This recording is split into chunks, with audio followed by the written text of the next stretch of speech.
Mari kita dalam doa, kita berdoa.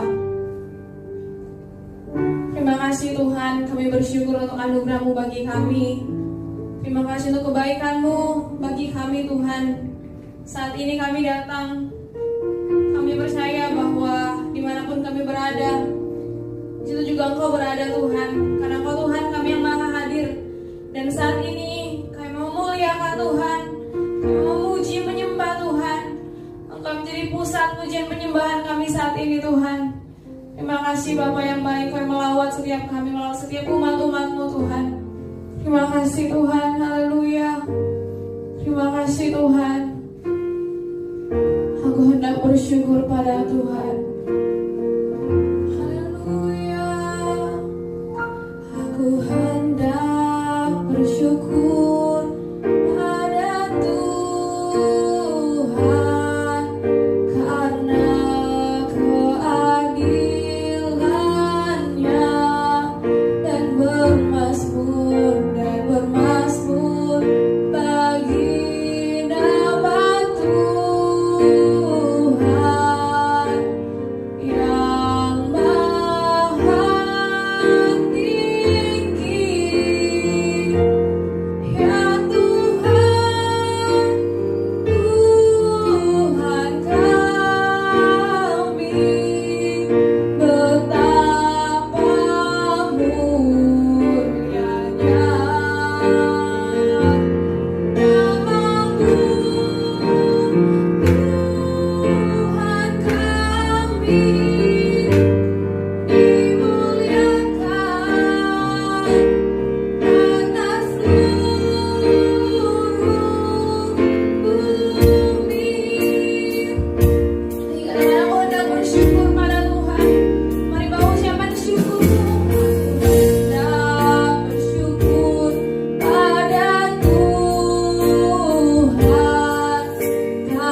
adalah Tuhan yang besar. Tuhan kami adalah Tuhan yang hebat. Dalam nama Tuhan Yesus, haleluya. Amin, haleluya, puji Tuhan. Kita percaya kita punya Tuhan yang berkuasa di bumi di surga. Haleluya. Haleluya, berkuasa di bumi di surga.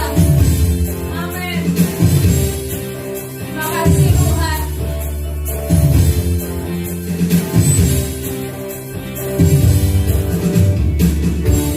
Berkuasa di bumi di surga. Bertahta dalam kemuliaan.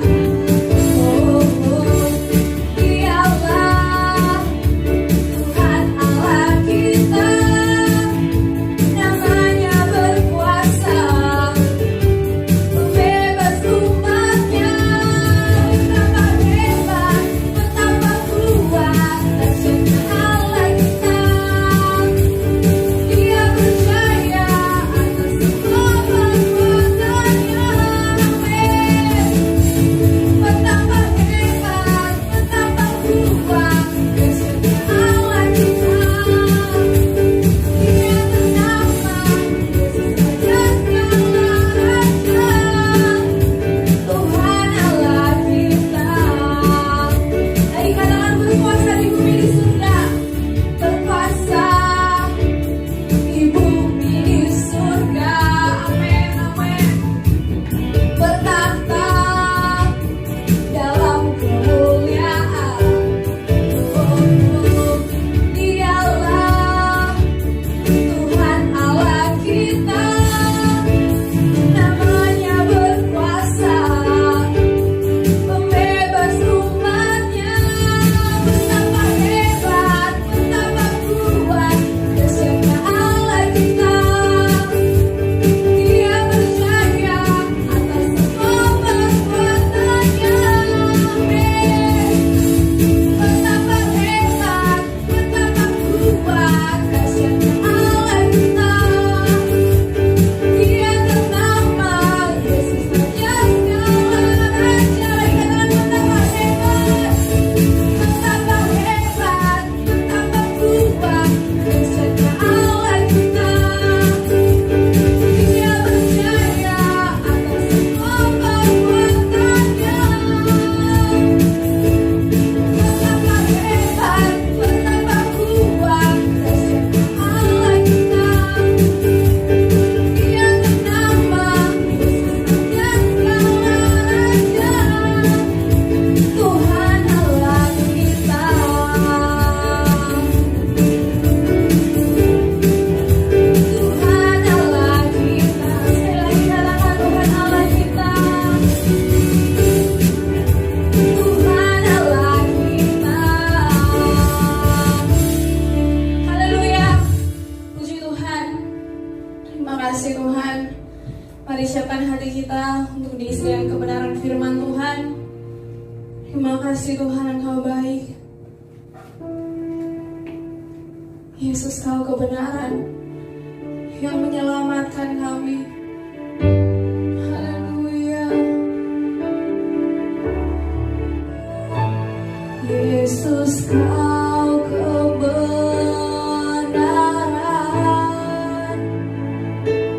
yang menyelamatkanku. Kau memberikanku hidup dan pengharapan.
Kau memberikanku hidup dan pengharapan.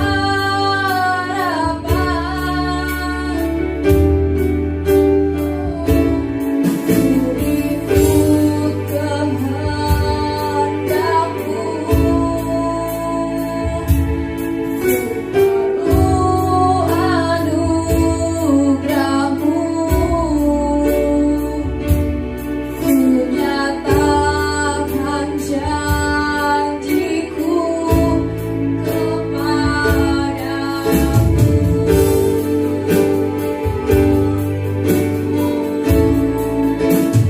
Kalau ku hidup bagimu, hatiku tetap menyembahmu. Dunia tak bisa menjauhkanku dari kasih-Mu.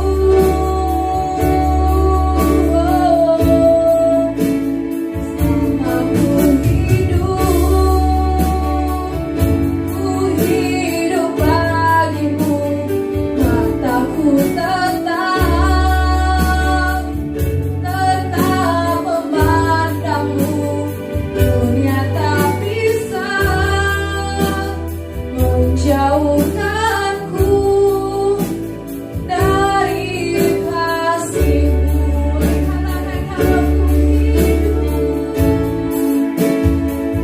Kalau ku hidup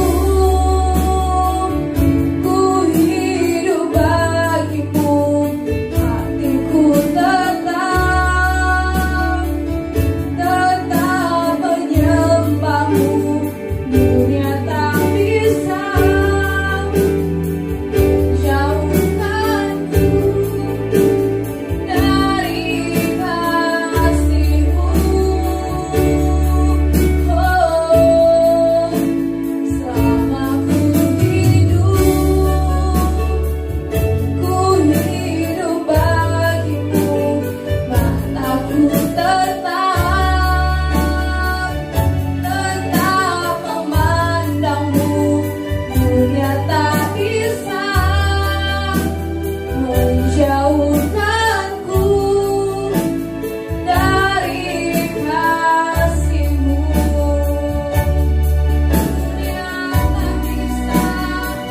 Dunia tak bisa menjauhkanku dari kasih-Mu.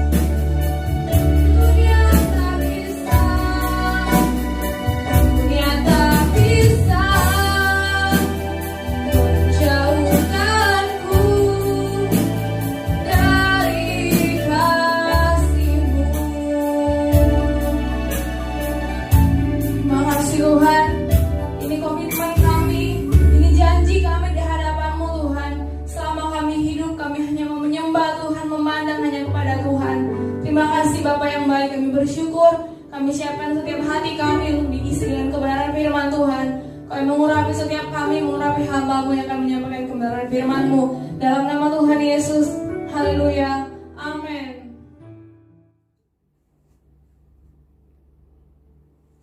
Shalom Bapak Ibu Saudara, selamat berjumpa kembali di minggu pertama di bulan September, tanggal 6 September 2020. Hari ini kita akan bersama-sama mendengarkan firman Tuhan dengan judul Kecewa Namun Tidak Menolak. Kehidupan tidak selalu menghadirkan hal-hal yang indah, hal-hal yang manis, tapi pada kenyataannya kita pasti akan mengalami sebuah perasaan yang tidak sesuai dengan apa yang kita inginkan atau harapkan. Nah, itulah yang sering kita sebut dengan perasaan kecewa. Dalam Kamus Besar Bahasa Indonesia, kata kecewa itu berarti tidak puas karena tidak terkabul keinginannya atau harapannya. Jadi jelaslah bahwa semua orang pasti pernah mengalami atau mungkin sedang mengalami yang namanya kecewa. Karena semua orang pasti pernah mengalami ketidakpuasan karena ada keinginan atau harapan yang tidak terkabul. Dalam Matius pasal yang ke-11 ayat yang ke-6, Alkitab berkata, "Dan berbahagialah orang yang tidak menjadi kecewa dan menolak Aku." Dalam terjemahan lain dalam bahasa Indonesia masa kini dikatakan, "Berbahagialah orang yang tidak ada alasan untuk menolak Aku."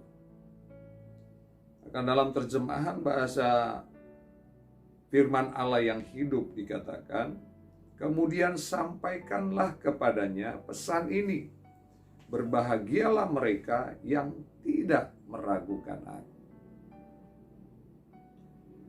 Kembali bahwa kecewa itu pasti dialami oleh semua orang. Namun firman Tuhan yang kita baca hari ini mengingatkan kita bahwa walaupun ada perasaan kecewa itu, tetapi jangan sampai karena kecewa kemudian kita menolak Tuhan. Nah, itu sebabnya bagaimana agar kita tidak menolak Yesus walaupun ada perasaan kecewa. Yang pertama, kita harus melihat bahwa kecewa itu adalah perasaan yang wajar. Kecewa itu adalah sesuatu yang pasti terjadi, sesuatu yang pasti dialami oleh semua orang, oleh semua manusia. Karena kecewa itu adalah perasaan. Jadi manusia atau orang yang masih punya perasaan, dia pasti akan mengalami kecewa. Jadi sekali lagi kecewa itu adalah hal yang manusiawi. Nah, kalau kita tahu bahwa hal itu adalah sesuatu yang wajar, maka kita akan melihat dengan cara pandang yang wajar tentunya.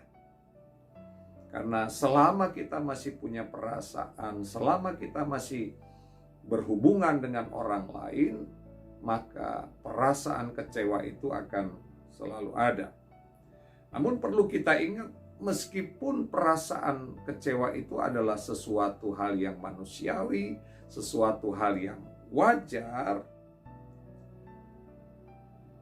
tetapi kita harus belajar untuk menyikapinya dengan benar, menanganinya dengan baik, mengelolanya dengan bijaksana. Karena kalau tidak, maka kecewa itu akan justru menjadi sebuah alat iblis. Kecewa itu akan justru membuat kita semakin terpuruk, akan melemahkan kita.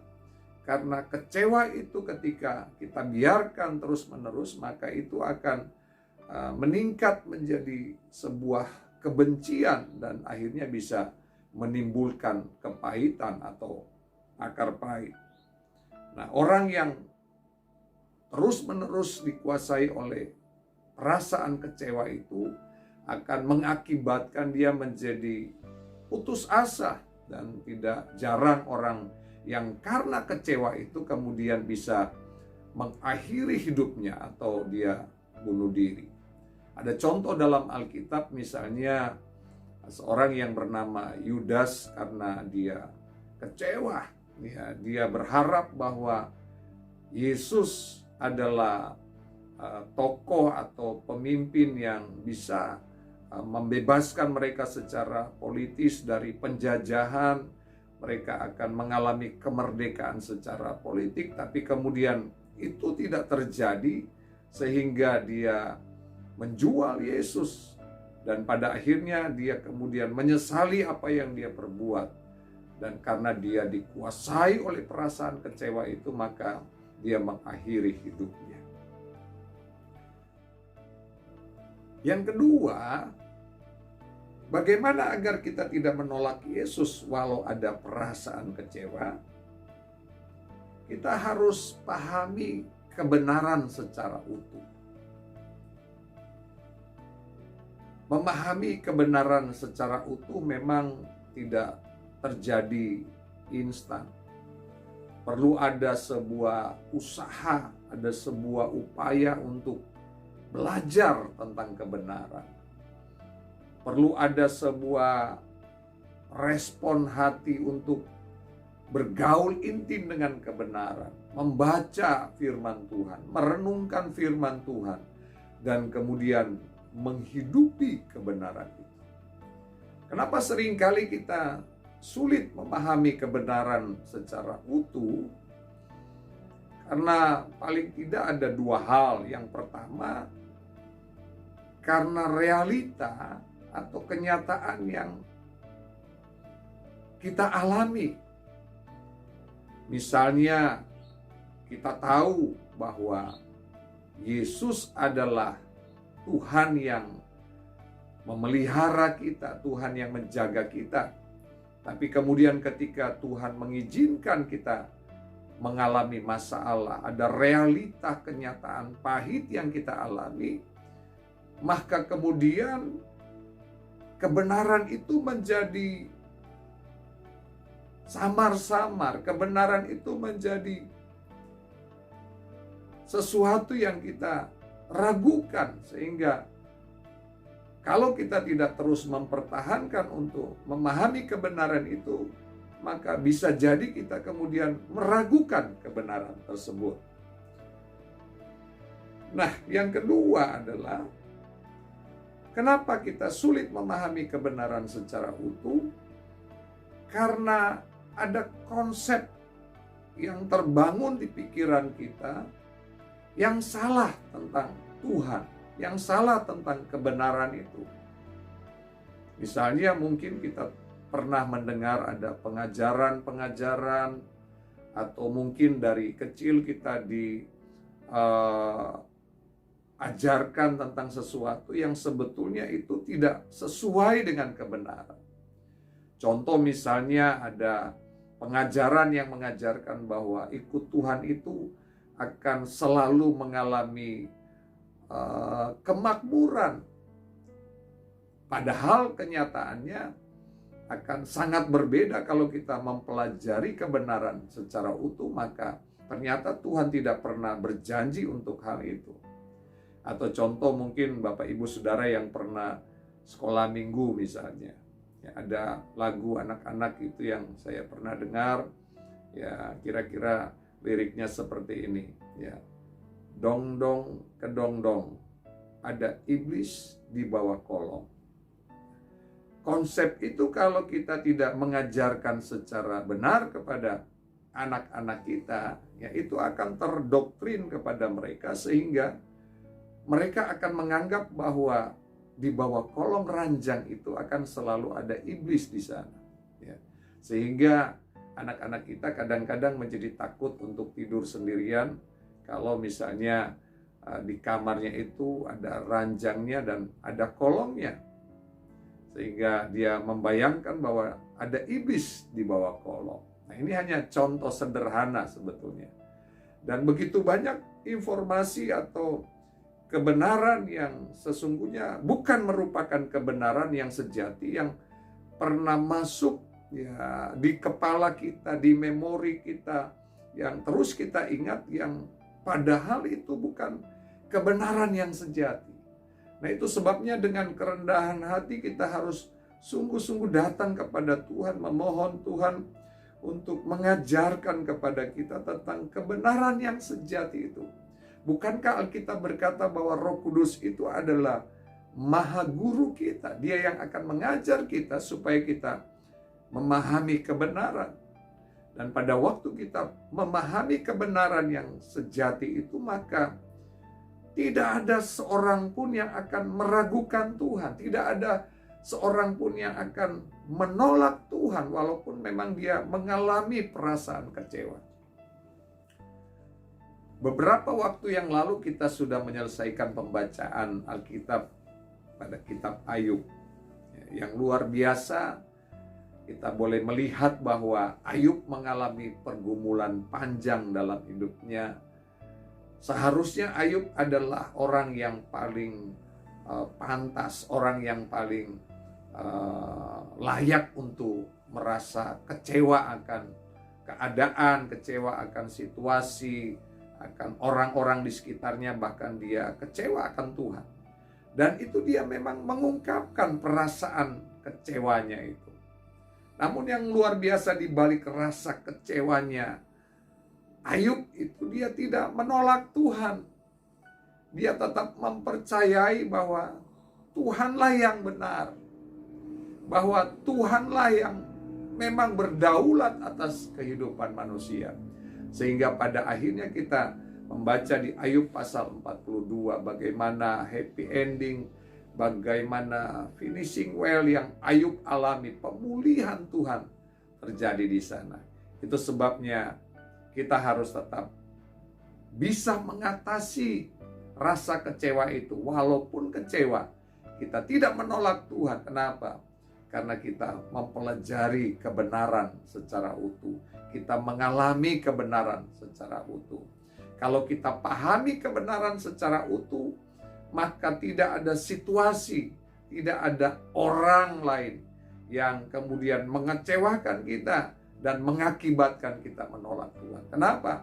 Kita bisa kecewa memang, tapi kemudian kita tertuju pada kebenaran. Oh, bahwa ternyata memang tidak ada manusia yang sempurna. Oh, memang ternyata Tuhan sudah berfirman bahwa situasi tidak akan selalu baik. Oh, memang ternyata bahwa Tuhan memang sedang memproses kita untuk mengalami peningkatan iman, untuk mengalami kualitas atau mutu iman yang lebih luar biasa. Supaya hari ini kita belajar bersama bagaimana supaya walaupun kita kecewa, tapi kita tidak menolak Tuhan, supaya kita disebut sebagai orang yang berbahagia. Yang pertama tadi, kita harus sungguh-sungguh menyadari bahwa perasaan kecewa itu adalah perasaan yang wajar. Namun kita tidak akan membiarkan kekecewaan itu menguasai kehidupan kita. Tapi kita harus segera mengatasinya dengan baik.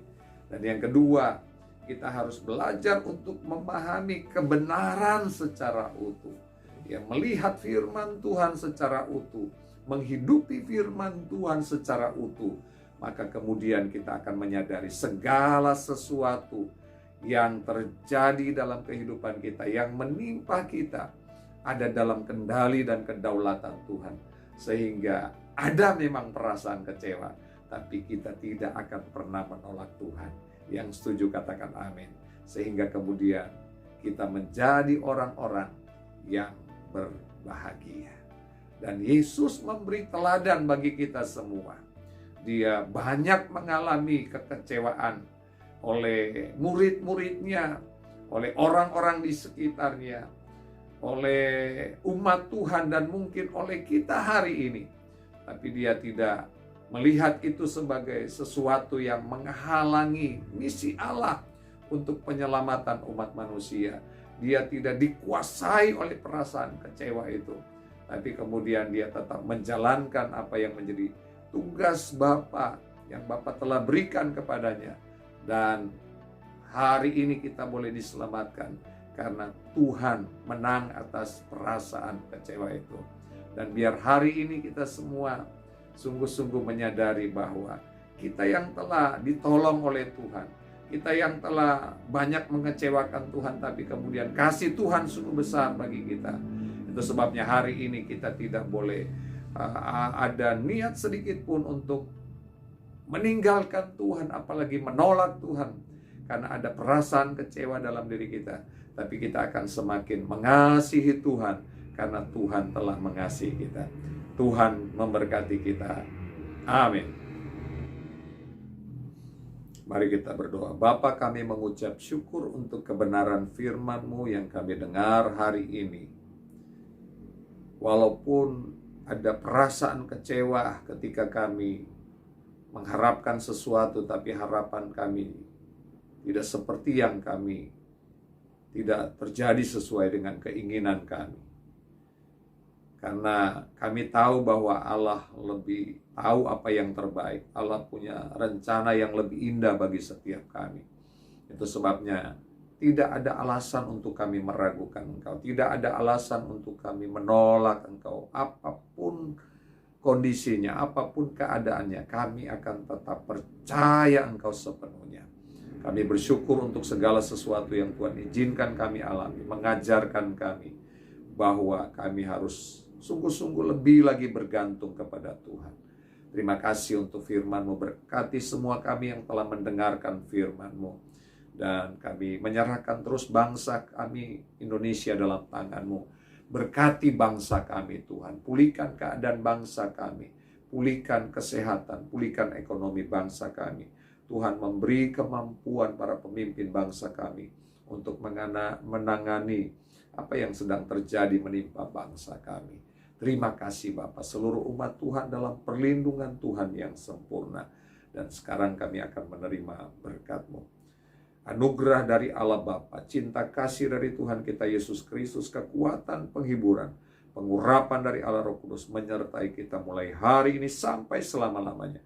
Terimalah segala berkat ini di dalam nama Tuhan Yesus Kristus. Semua yang percaya diberkati Tuhan katakan bersama, amin.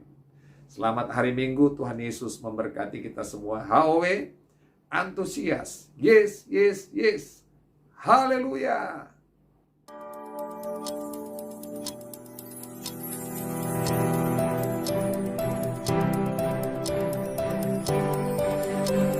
Audio Jungle.